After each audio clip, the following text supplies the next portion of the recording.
News at 6। Let's mic समाचारों के साथ मैं हूं महेश सिंह।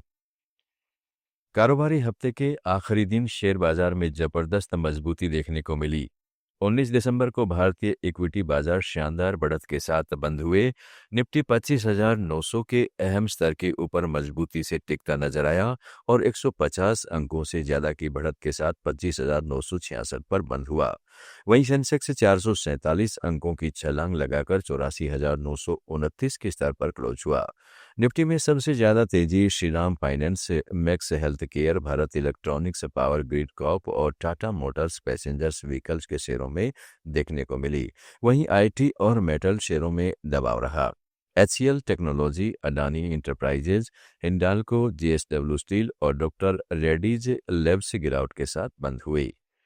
सेक्टोरल फ्रंट पर auto, pharma, oil and gas, realty, telecom और हेल्थ केयर सभी इंडेक्स 0.5 से 1% की बढ़त के साथ हरे निशान पर बंद हुई। मिड कैप और स्मॉल कैप शेयरों ने भी बाजार से बेहतर प्रदर्शन किया और दोनों इंडेक्स करीब 1% बढ़े। वही बात करते हैं सोना और चांदी की कीमतों में। सोने और चांदी की कीमतों में आज हल्की गिरावट देखने को मिली। India bullion and jewellers association के मुताबिक 10 ग्राम सोना 80 रुपये सस्ता होकर 1,32,394 रुपये पर आ गया। गुरुवार को इसका भाव 1,32,474 रुपये था, जबकि 15 दिसंबर को सोना 1,33,249 रुपये के ऑल टाइम हाई पर पहुंचा था। वहीं चांदी की कीमतों में भी गिरावट दर्ज की गई है। आज चांदी 784 रुपये लुढ़ककर 2,03,36 रुपये प्रति किलो हो गई है। गुरुवार को चांदी 2,01,120 रुपये प्रति किलो के रिकॉर्ड स्तर पर थी। अलग अलग शहरों में सोने चांदी के दाम इसलिए अलग होते हैं क्योंकि IBJA के रेट में GST, मेकिंग चार्ज और ज्वेलर्स का मार्जिन शामिल नहीं होता है। इन रेट्स का इस्तेमाल RBI, सॉवरेन गोल्ड बॉन्ड और कई बैंक गोल्ड लोन के लिए करते हैं।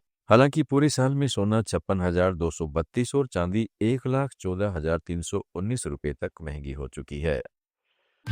Let's Mic news at 6। भारतीय शेयर बाजार से एक चौंकाने वाली घटना सामने आई है। RRP सेमीकंडक्टर के शेयर ने सिर्फ 20 महीने में 793 गुना यानी करीब 79,000% की उछाल दर्ज की है। अप्रैल 2024 में 15 रुपये का यह शेयर नवंबर 2025 में 11,900 रुपये के स्तर पर पहुंच गया। इतनी तेजी ने बाजार नियामक सेबी को भी सतर्क कर दिया है। सेबी ने इस असामान्य उछाल की जांच शुरू कर दी है, जबकि BSE ने कंपनी को सख्त निगरानी के दायरे में डाल दिया है। इस शेयर में हफ्ते में सिर्फ एक दिन ट्रेडिंग की अनुमति है और वो भी सिर्फ 1% के प्राइम बैंड के साथ। हाई से यह शेयर करीब 6% गिर चुका है। हैरानी की बात यह है कि कंपनी का टर्नओवर महज 2 लाख रुपए है, तिमाही घाटा 7 करोड़ से ज्यादा, लेकिन मार्केट कैप 15,000 करोड़ रुपए तक पहुंच गया है। विशेषज्ञों का मानना है कि यह उछाल बिजनेस ग्रोथ नहीं बल्कि सट्टेबाजी और सोशल मीडिया हाइप का नतीजा है। देश की टैक्स आय चालू वित्त वर्ष में अब तक देश का नेट डायरेक्ट टैक्स कलेक्शन 8% बढ़कर 17.05 लाख करोड़ रुपए तक पहुंच गया है।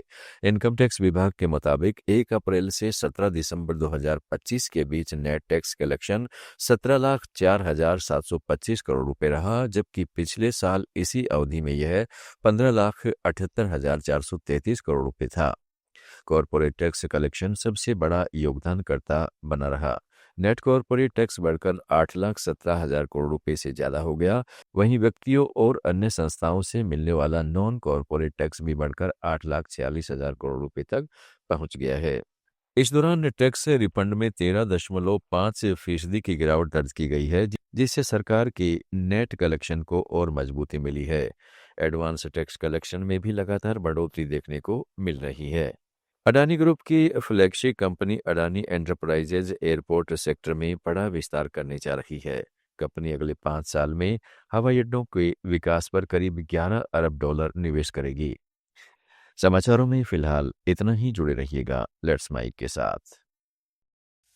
आप सुन रहे थे Let's Mic more than radio. Follow कीजिए हमें हमारे सोशल मीडिया प्लेटफॉर्म्स पर। It's time for news. It's time for more than radio. Present